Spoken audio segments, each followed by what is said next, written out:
I chased the campus Belle for 2 years and she tested me for 2 years. Just when we were finally about to make it official, she suddenly announced her relationship with someone else on Instagram. Fuming with rage, I planned to confront her in person and get to the bottom of it. But in the very next second, a line of comments popped up in front of me. They read, "Finally here." This is the heroine's final test. As long as the male lead passes, what follows will be sweet and spicy couple content. She promised to officially date him on his birthday, but announced a relationship a month early just to test whether he would stay no matter what. No choice. The heroine may look cool and elegant on the outside, but she's actually sensitive and fragile on the inside. We sensitive people really need a partner who won't ever leave us. Male lead, you have to pass this test. I stared at their intimate photos on Instagram, stunned. The smile on her face. It was a sweetness and happiness I'd never seen before. I gave a slight smile, liked the post, then deleted and blocked her on WeChat. And I posted my own Instagram. Fragile, sensitive, and addicted to playing games. If you've got a problem in your head, go get it treated. That night, the campus Belle blew up my phone. I had just blocked Willow when the comment feed exploded again. One said, "Wait, did I see that right? The male lead actually blocked the female lead? Isn't he supposed to be begging her not to leave him?" Poor girl, her phone's practically on fire waiting for his message, and he just ghosted her completely. Another added, "The guy's kinda going too far. The girl was just trying to test him a little, and he straight up blocked her and even threw shade in his post." And someone else chimed in, "Right, watch. Once he sees her getting lovey-dovey with the other guy, he'll fall back in line." I had no idea how I was seeing these comments, but it wasn't hard to guess. The male and female lead they were talking about were clearly me and Willow. But seriously, are these comments written by sane people? She was the one who went public with another guy, betraying me, and somehow I'm the one who's supposed to go begging her for forgiveness? Yes, I liked Willow, but my sincerity was never something she had the right to test. Just a few days ago, I was still eagerly probing her for hints about her likes, trying to figure out the perfect gift for her birthday. One glance at our chat history and it was all green bubbles. Willow barely ever replied. I kept comforting myself. Maybe she was just busy, probably hadn't seen the messages. But looking back now, it's laughable. Maybe she never took me seriously to begin with. My friends always said I was a simp with principles. When I like someone, I go all in without holding back. But when I stop liking them, I cut things off clean and sharp without hesitation. By now, several friends had already sent me screenshots of Willow's Instagram asking what happened. Some asked what my own post meant, obviously hoping for gossip. I didn't respond to any of them. That Instagram post, I'd made it impulsively. But now I didn't feel like deleting it. Whatever Willow thinks after seeing it, I don't care anymore. If she's upset, she can call the cops. I turned off my phone and focused on memorizing IELTS vocabulary. Hesitation has never been my style. Too much mental friction, and you end up with thyroid nodules. But memorizing more words, that might actually help pave the way for my future career. By the time I came out of the library, the sky had already turned dark. I turned my phone back on, and dozens of missed calls popped up instantly, all from Willow. This was the first time in 2 years that she had ever taken the initiative to call me. Just as I was about to tap in, her call came through again. I accidentally hit the answer button. A cold, calm voice quickly came from the other end. She asked, "You blocked me on WeChat?" I said calmly, "Yeah. You were becoming an eyesore, so I deleted you." There was a brief silence. Then she asked with a hint of a raised tone, "What's wrong? Are you mad?" I let out a light chuckle. How could I be? If you found happiness, I'm happy for you. I wish you both all the best. Just as the words left my mouth, I heard something shatter on her end. Willow's voice turned completely cold. She snapped, "George, do you even know what you're saying?" I replied, "I do." "Willow, let's not contact each other anymore." I enunciated each word slowly, my voice calm and firm. Willow was silent for a long time. After a while, she spoke, her tone unreadable. "George, you're just like the rest of them." She hung up, but the comment feed instantly exploded again. One said, "What's going on? Weren't they supposed to start their sweet couple life together after this? Why are they suddenly cutting ties? The male lead is being way too petty. The female lead loves him so much. Can't he just let her win a little?" Another chimed in, exactly. If it were me and I had such a fragile, sensitive beauty, I'd love her no matter how dramatic she got. But someone else countered, am I the only one who thinks the female lead went too far? In a relationship, trust is everything. Testing the guy like this isn't okay. Then came a rebuttal. You don't get it. She turned out this way because her parents divorced when she was young. The male lead should have given her more love and support. As I walked back to the dorm, I still couldn't shake off the bitterness in my chest. After all, when you truly love someone, how could it not hurt? And what those comments said about Willow's parents, I'd actually heard about it a year ago from her brother. That was why I'd tolerated so much from her for so long, but the truth is, you should never try to save someone. You can't pull them out of the abyss, you'll only end up being dragged into it with them. And as for what the comments said about Willow loving me, I never felt that. Not once. If she loved me, she wouldn't have ignored nearly all my messages for 2 whole years. She wouldn't have repeatedly forgotten our plans, leaving me to wait outside the cinema in the snow for 3 hours. She wouldn't have stayed silent when classmates mocked me, saying I was delusional for chasing her, like a toad wanting to eat swan meat. Most of what I remember is her consistent indifference. True departure never happens in an instant. It's when every last bit of hope has been worn away. Maybe after making peace this time, I could really be with Willow. But once suspicion arises, there will never be peace. I don't want to spend my future days constantly explaining and proving myself. The next day, I went to class for a general course. Makoto, a rich kid, happened to be surrounded by a few classmates all flattering him. He was the same Makoto that Willow had announced as her boyfriend online, so naturally he became the center of attention. Many people started asking him questions about him and Willow. As soon as I walked into the classroom, the previously cheerful atmosphere fell silent. Everyone turned to look at me. Some eyes were mocking and provocative, others were sympathetic. I pretended not to see any of it. After I sat down, I heard someone sneer behind me. Someone said, I thought a certain clown would have had a mental breakdown last night and wouldn't dare show up today. Didn't expect his skin to still be this thick. I turned around and said, interesting. Why do you assume I'd break down? Don't tell me you're the one who likes Willow and cried yourself to sleep last night under the covers. His body froze. He glanced nervously at Makoto and stammered, don't talk nonsense. You think everyone's as shameless as you? I laughed. At least I'm not a coward. When I like someone, I pursue them openly. You, on the other hand, don't even dare admit your feelings. You. He was so choked up he couldn't respond, just pointed at me furiously with his finger. Makoto frowned. That's enough. All of you stop. He glanced disdainfully at the guy, then walked over to my seat. He smiled and said, George, I don't care what happened between you and Willow in the past. But she's my girlfriend now. I hope you'll stop clinging to her. Can we agree on that? Makoto sounded all righteous and noble.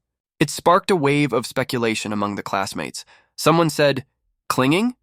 Is he saying someone's been bothering Willow even though she already has a boyfriend? That's beyond creepy, another added. Who knows? He chased after Liu, the other campus belle, like crazy before. Wouldn't be surprising if he's the type to obsess and pester. Honestly, guys like that deserve to get beat up. The murmurs around me grew louder. I looked up at Makoto and said, I've never approached Willow again after you two got together. Makoto nodded quickly. Yes, you haven't. As long as you don't keep harassing my girlfriend, I can pretend nothing happened before. Otherwise, the comments started popping up again. Makoto is such a jerk. Can the male lead just slap him already? Honestly, compared to the side guy, the male lead seems much more decent. At least he's upfront about everything. Makoto's words sounded like he was trying to clear my name, but he was just a sentence away from outright accusing me of trying to steal his girlfriend. Just moments ago, some classmates had still shown a bit of sympathy toward me, but now their eyes were filled with disdain. I knew nothing I said would help at this point. I was even considering fully embracing the bad guy role and just decking Makoto in the face right there. But then I heard footsteps at the door. Willow walked in. I'd almost forgotten we had signed up for this general class together back when I still wanted to take courses with her. She looked worn out, her reddened eyes fixed on me. I looked back at her. I thought that at the very least she would speak up and clarify the truth. But Willow said nothing. The comment feed couldn't stay calm. The destined couple is really the sweetest. Even just looking at each other is giving me diabetes. Male lead, go apologize to her. Just say sorry, and she'll definitely dump the side guy and publicly declare she's your girlfriend. I'm really starting to hate the male lead. She didn't sleep all night and she's falling apart. Can't he just be more generous and apologize first? Wait, what? This comment section is wild. The girl betrayed the guy, and now y'all want him to be the bigger person? Is this misandrous drama disguised as female empowerment? In the end, I said nothing. I lowered my eyes and quietly packed up my things. Willow seemed to let out a soft scoff as she walked past my desk and sat down right next to Makoto. That single action completely confirmed what Makoto had said. Makoto gave me a smug glance, then immediately slung an arm around Willow's shoulders. And Willow didn't push him away, just like that. The rumor that I was harassing someone else's girlfriend spread faster than wildfire across campus, even made it onto the school forum. When I walked through the halls, I could feel the occasional finger-pointing and whispering. Even for major class group projects, no one wanted to partner up with me. Still, I stayed focused on my own work. If no one would do the group project with me, I'd do it alone. After all, these group assignments usually ended up being solo efforts anyway. Over the weekend, I went home for dinner. My parents brought up the topic of moving their business overseas.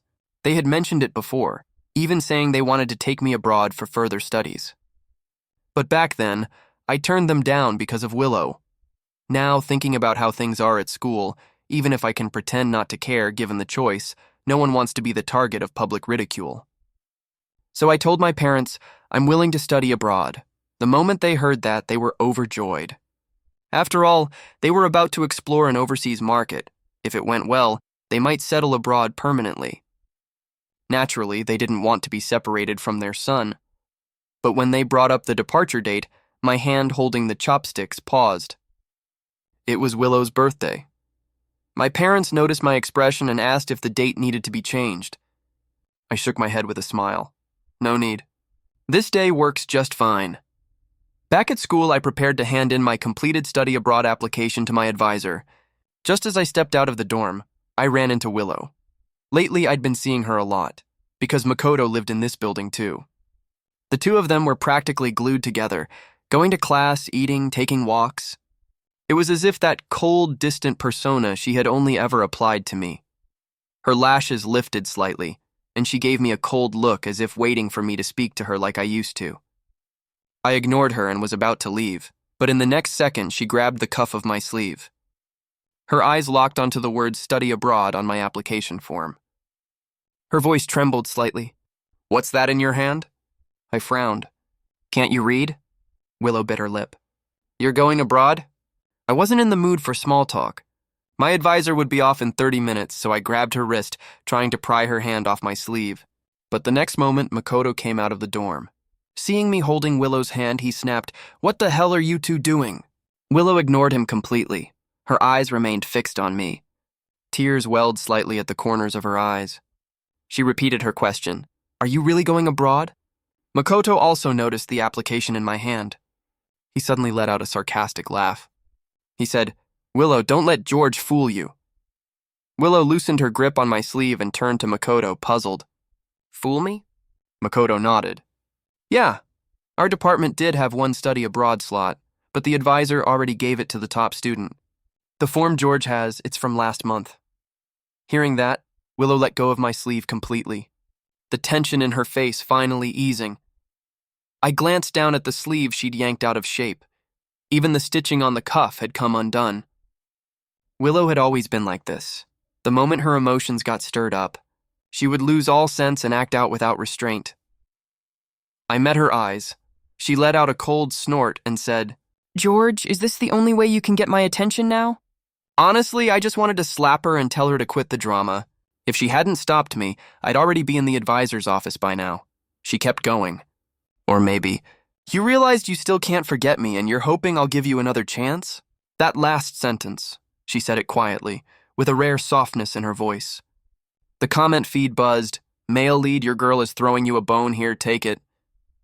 Willow's never been one to budge, and now she's literally handing you an out. Don't be dumb.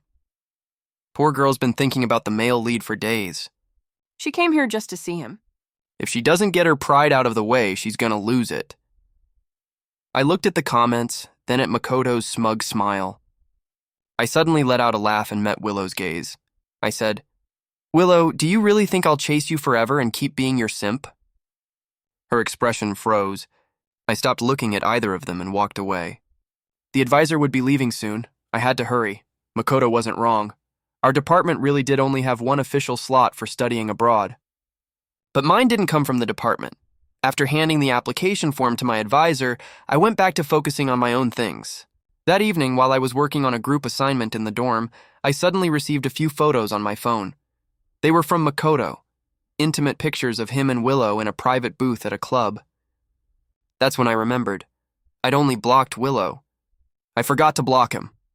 In the photos, Willow's face was flushed, her eyes dazed, and she was leaning happily against Makoto's chest. I only opened one photo, then blocked Makoto immediately, but the comment feed couldn't stay calm. George, don't fall for the side guy's tricks. He sent those on purpose to mess with you. Exactly. The girl was just upset over what you said this morning and went drinking. She only got taken advantage of because she got drunk. Makoto just tried to kiss her earlier, but she pushed him away.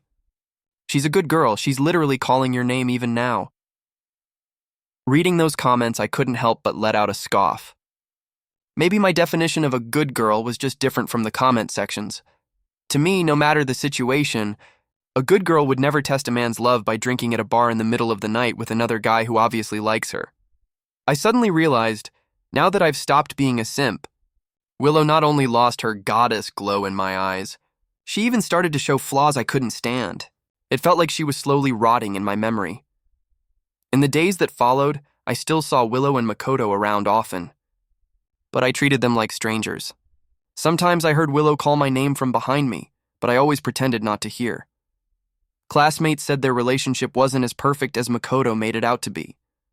There were times people spotted them where Makoto would be calling Willow from behind, but she'd just walk ahead without even turning her head. I had no interest in their drama. I thought that as long as I stayed away, I could peacefully wait for the day I'd go abroad. But today, while I was organizing my notes in the library, someone suddenly placed a breakfast box in front of me. I looked up and met Willow's awkward gaze. She turned her face away and huffed. I accidentally bought too much. It'd be a waste not to eat it, so here, you take it. I looked at the breakfast, 2 boiled eggs and a basket of soup dumplings. It was the same breakfast I used to bring her all the time. There was a time I genuinely wished that one day my efforts would be reciprocated. But now I no longer needed that. I tossed the food back toward her. I've already eaten. Willow didn't take it. She frowned and snapped, "Ungrateful much? Fine, if you don't want it, throw it away." Without hesitation, I picked up the food and tossed it straight into the trash. Willow froze. Her face turned cold. She gritted her teeth and said, "George, you've really grown a backbone. From now on, no matter how much you beg me, I'll never give you anything again." With that, she stormed off, revealing Makoto, who had been standing a short distance behind her. He glared at me and shouted, "George, I fucking warned you already. Why are you still harassing my girlfriend?" I looked around. We were in the library. People were already annoyed at the noise. I had no interest in getting tangled up with him. I just said, "Go get your head checked." I thought he was going to hit me, but instead he just snarled, "I won't let you off that easily," and then left. Finally, peace. The comment feed chimed in. Makoto's look just now was kinda creepy. He's not planning something shady, is he? Right? In the original story, the male lead already made up with the female lead by now. This never happened. We don't know what's coming next. If something bad happens, it's on the male lead. He should have just apologized earlier and avoided all this. Serves him right. I closed my eyes and rubbed my brow. Honestly, even I could tell just now that something was off about Makoto. But even if I was worried, there was nothing I could do. We can only block soldiers with generals and stop water with earth. I just didn't expect the soldiers and water to come so soon. I had just arrived in the classroom and set down my things when I saw Willow pushing Makoto in a wheelchair. Makoto's leg was in a cast. Our classmates quickly gathered around, showing concern. They asked what had happened. Makoto, his face bruised and swollen, his voice hoarse, recounted how he had been beaten and had his leg broken the night before. He'd been locked in a bathroom all night, barely making it out alive. Seeing the state he was in, everyone around grew furious. How could anyone do something like that? Did you see who it was? That's just vicious. This kind of person needs to be reported to the police and arrested. But Makoto slowly turned his eyes toward me. The others followed his gaze. I had a bad feeling. Sure enough, Willow stepped up to me, looking at me with sadness and disappointment in her eyes. She said, "George, I didn't expect this from you. How could you treat Makoto like that?" I took a deep breath and tried to keep my voice calm. "Why do you think it was me? Do you have any proof?" She replied, "Makoto saw it with his own eyes. What more proof do you need?"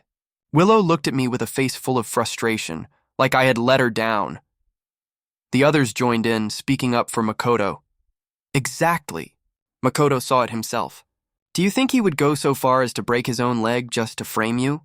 I was wondering who was that despicable. It's you.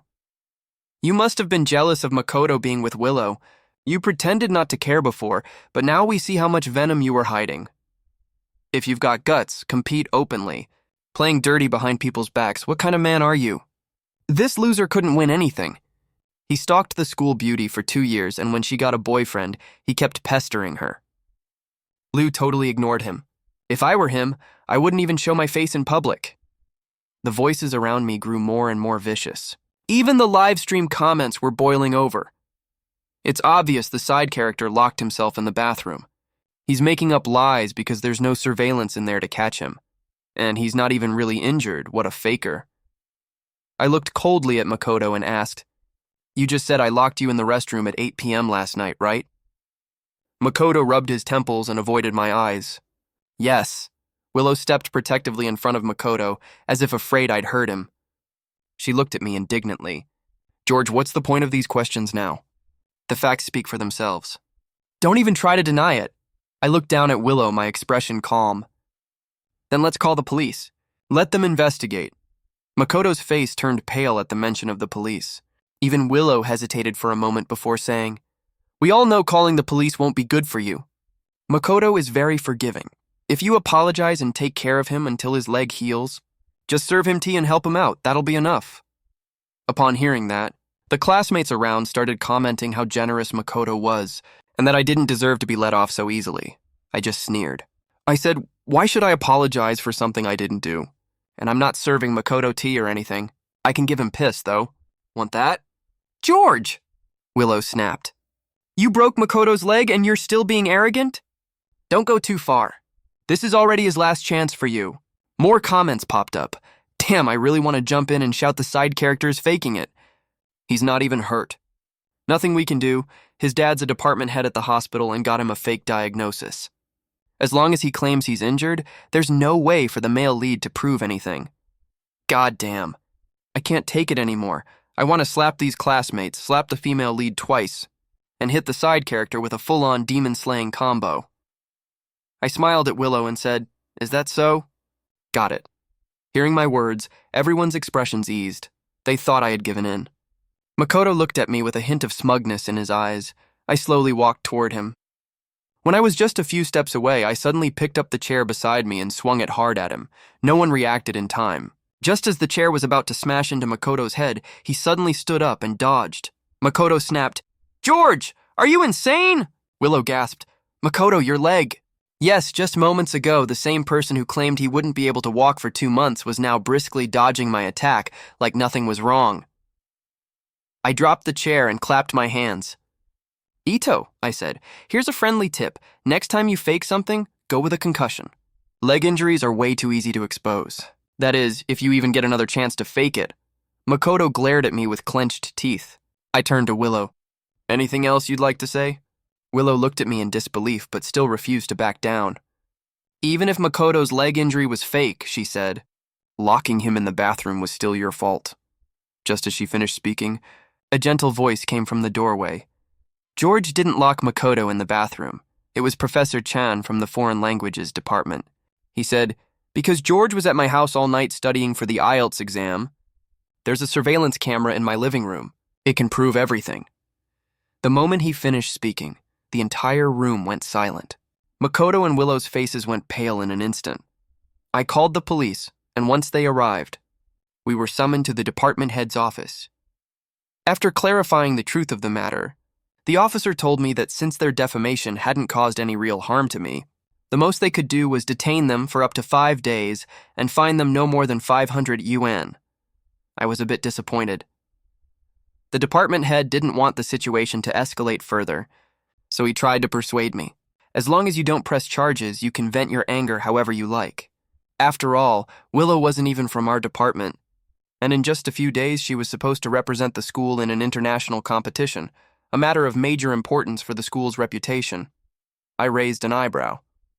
Since I could vent however I liked, I walked straight up to the two of them. Smack, smack, smack, smack.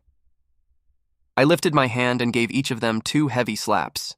I had used all my strength. By the last hit, my hand was going numb. Makoto even started bleeding from the corner of his mouth. He tried to fight back, but was held down by the department head and a few other teachers. Willow didn't dodge. She just looked at me pitifully, putting on a wide-eyed, innocent act, which made me feel absolutely sick. I turned to the others. I said, "Officer, I've calmed down now. I won't pursue the defamation case any further. But they must write a formal handwritten apology and read it aloud over the school broadcast." The department head immediately agreed. The police officer stared at me, stunned, as if he couldn't believe I had actually laid hands on them right in front of him. I pointed at Makoto and added, "But you better thoroughly investigate that fake medical record. That's no small matter. Some doctor at the hospital definitely abused their authority to help him." The officer's expression turned serious. "Don't worry, we'll handle this with the utmost care." Makoto turned pale again. His legs gave out and he collapsed to the ground. He cried, "No, I didn't fake the medical record. This has nothing to do with the hospital." But no matter how much Makoto shouted, the police ignored him and took him away on the spot. The livestream comment section lit up. So satisfying. I've seen way too many male leads who act like simps. Finally, someone who throws hands instead of words. Love it. Yeah, just thinking about how that side character's dad, the department director, probably won't even be able to keep his job as a doctor later makes me so thrilled I feel like doing a few sets of military boxing. As I walked out of the department head's office, Willow looked like she had something to say to me. But I ignored her and left directly with Professor Chan. Professor Chan was a close friend of my father's. He had come to return the workbook I had left at his house. In the days that followed, I rarely saw Willow again, but I could always feel a pair of eyes watching me from behind. Whenever I turned around, there was nothing there, until the day before I was set to leave the country. I was in a hurry to get home and pack when a slender figure blocked my way at a corner. I looked closely. It was Willow. She turned her face away, not daring to meet my eyes, and said awkwardly, "I broke up with Makoto." I was speechless. Who cares? I shot her a glare and moved to walk past her. But Willow quickly stepped in front of me again. She looked up at me and softly asked, "Tomorrow's my birthday. Will you come?" That's when I remembered. My departure day was also Willow's birthday. Not wanting to get entangled with her again, I casually nodded. "We'll see." Her eyes lit up immediately. "Then make sure to come early. I prepared a surprise for you." After a short pause, she added, "I'll be wearing that white dress you gave me." Her ears turned red as she said that. If this had been before, I probably would have teased her like I'd found a whole new side of her. But now I didn't have time for her. I left quickly. I still had a lot to pack. If I didn't hurry back, I'd be up all night. Besides, I probably wouldn't have many chances to come back again. In the airport's departure lounge, Willow had already called me 10 times. My mom glanced at my constantly buzzing phone and couldn't help asking, "You sure you don't want to answer? Maybe it's something urgent." I smiled, shook my head, declined the call, turned off my phone, and slipped it into my coat pocket. A boarding announcement came over the speakers. My parents and I headed toward the gate together. I didn't feel even a hint of sadness or reluctance. Instead, I was full of excitement and determination. I had always known exactly what I wanted. The first thing I did after getting off the plane was switch SIM cards. From the livestream comments, I later found out that Willow had actually planned to fulfill our agreement and say yes to being my girlfriend that day. According to what they said, she wore that white dress I gave her and even invited many of our classmates and teachers. But when she found out I was leaving the country that day, she took 2 steps back in disbelief, holding onto the table to steady herself. Those 10 or so calls had all come from her during that moment. When she realized I had turned off my phone and couldn't be reached anymore, she finally broke down. She ran out into the rain trying to get to the airport and begged me not to leave. But no taxi would stop for her. Our classmates and teachers tried to remind her that by that time, I was already on the plane. In the end, Willow could only cry bitterly in the pouring rain. After that, I stopped keeping up with any news about her. Life abroad was fulfilling. Since I was studying finance, aside from the heavy coursework, I also interned at my parents' company during every break. I'm their only son, and they poured all their energy into me. Even before I was fully familiar with the business, they started letting me run projects on my own. As they put it, they weren't afraid I'd lose money. They were only afraid I wouldn't learn. Fortunately, I didn't let them down. Through rounds of theory and practice, I gradually earned the shareholders' respect. 5 years later, I returned to China with my company's team. At an expo, I chose to invest in a fashion project that Willow had helped design. From the moment we met, Willow kept staring at me as if I'd disappear the second she blinked. Her eyes were red and her hand trembled as she shook mine. I smiled casually. Here's to a successful partnership. The exhibition was still ongoing. I had just stepped out of the restroom when a figure suddenly threw herself into my arms. Willow buried her face in my chest, her voice choked and full of grievance. "I missed you so much," she said. I shoved her straight to the floor and frowned. "Are you out of your damn mind?" Willow looked at me in disbelief. You hit me?" I sneered. "Damn right I did. What, you think I need a reason or timing for it? Willow, you didn't seriously think I still liked you, did you?" Maybe my coldness shattered her illusions. She bit her lip, staring at me with unwillingness. "If you don't like me," she asked, "then why did you invest in my project?" "Money," I replied. I looked at Willow with disdain. After all these years, I couldn't believe her mind was still stuck on romance. Throughout the entire expo, her project had clearly been the most profitable. Even though I didn't want to deal with her personally, I wasn't the one in charge of the project's coordination. As long as I didn't want to see her, I wouldn't have to. More importantly, who turns down money? I was about to leave when Willow stopped me again. "George, I know I was wrong," she said. "What happened back then?" "Makoto and I were just putting on a show. He promised me that if you begged me, he'd back off. I didn't know about the photos he sent you. And that thing in the office, he tricked me." I looked at her and let out a mocking laugh. "So," I said sarcastically, "was it also his idea to force you to stay silent when I was being accused of harassing you?" Willow froze, speechless. Then she stepped forward and said, "I just wanted you to bow your head to me back then." I raised my hand to keep some distance and stepped back. "Willow," I said, "you were the one who let Makoto in. You were the one who turned me into a school-wide joke. You were the one who didn't trust me. You gave Makoto the opportunity to manipulate you, and now you're blaming everything on him? Don't you find yourself both ridiculous and pathetic?" Willow shook her head instinctively but said nothing. I didn't want to deal with her anymore and turned to leave. Willow hurried after me, grabbing at me in front of the hotel. Just as the security guards finally managed to pull her away, bang! A red Ferrari slammed into Willow's white Porsche. A woman stepped out of the Ferrari, her long hair lifted by the night breeze. She took off her sunglasses, revealing delicate features and clear eyes. With a light laugh, she said, "Oops, sorry, Miss Liu, I accidentally hit your car. I'll have my brother buy you a new one tomorrow." Though her words sounded apologetic, her face showed no remorse at all. Willow glared at her furiously. The host of the forum, an old friend of mine, had heard the noise and rushed out. Seeing Anna and Willow facing off, he leaned toward me and asked, "The Xu family heiress. Is she your new girlfriend?" I smiled, shook my head, and shrugged slightly. Still thinking about it, the man couldn't help but give me a thumbs up. "Damn, bro. Nice one." The next day, all the major front pages were plastered with photos of Willow and Anna facing off at the hotel entrance. When a friend sent me the link, I couldn't help but laugh. The content was more or less the same across outlets. Two women fighting over the chance to become Mrs. Wang, getting into a catfight at the hotel entrance over just a few words. In the comments, netizens all said they loved watching beautiful women go head-to-head like this. Plenty of others commented that I was rich and powerful. No wonder goddesses were throwing themselves at me. Back in school, whenever people talked about me and Willow, they only saw me as the creep harassing her. But now, with two women involved, the comment sections only framed it as them being jealous of each other, each trying to get my attention and climb the ladder. So this was the taste of power. The author wasn't lying. In the days that followed, both Willow and Anna would reach out to me on their own. I wasn't interested in either of them and always pretended not to notice. Of course, compared to Willow, I was a bit more polite toward Anna.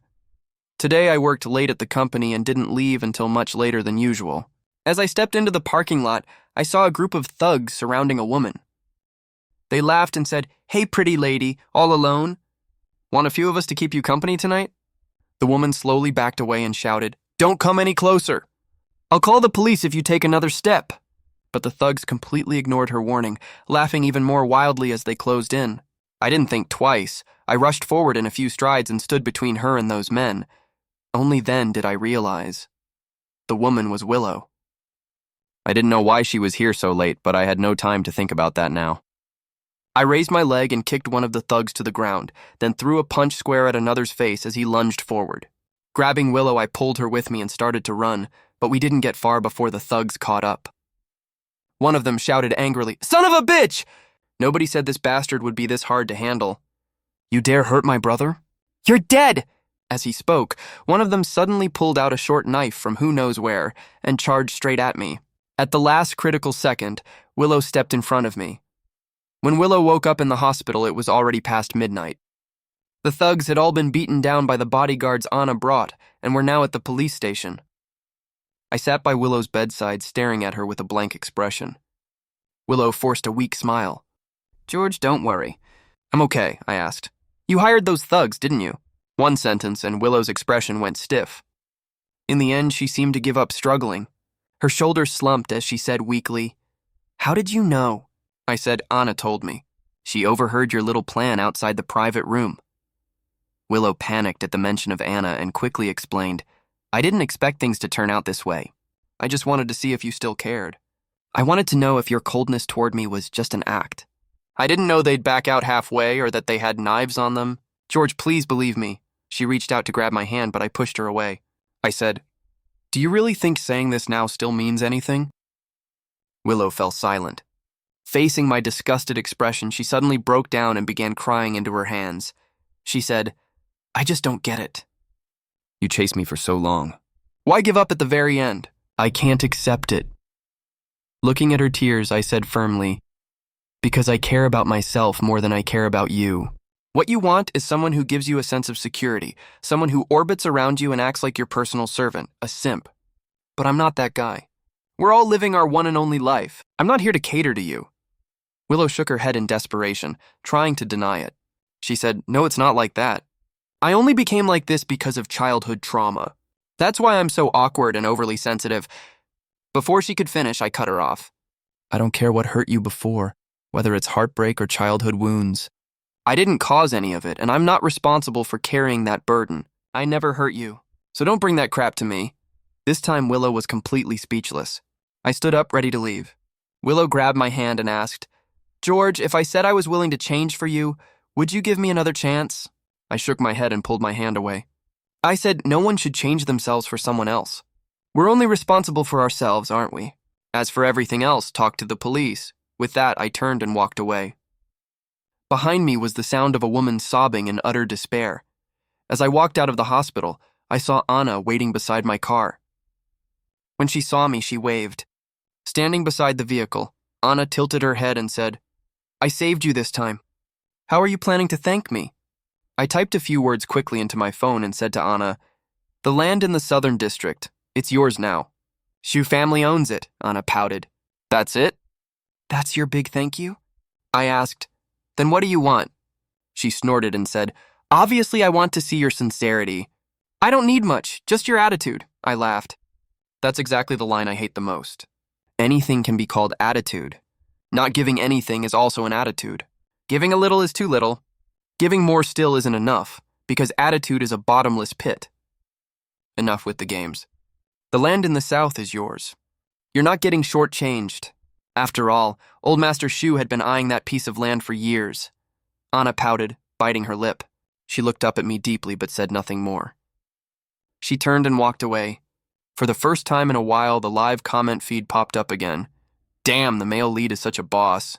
Finally realized the female lead is just trash. Thank God he didn't end up with her. Honestly, I kinda liked the second female lead. But since George decided to be a true Sigma male, we've got to support him. Guys, look, The author already changed the novel tag from romance to power fantasy. Let's all take a note. Take control of your own life. Don't be anyone's simp. The comments gradually faded away. At the end of the road, the sun was slowly rising. I got into my Lamborghini and drove off. The steering wheel was in my hands. Wherever I go from here, it's entirely up to me.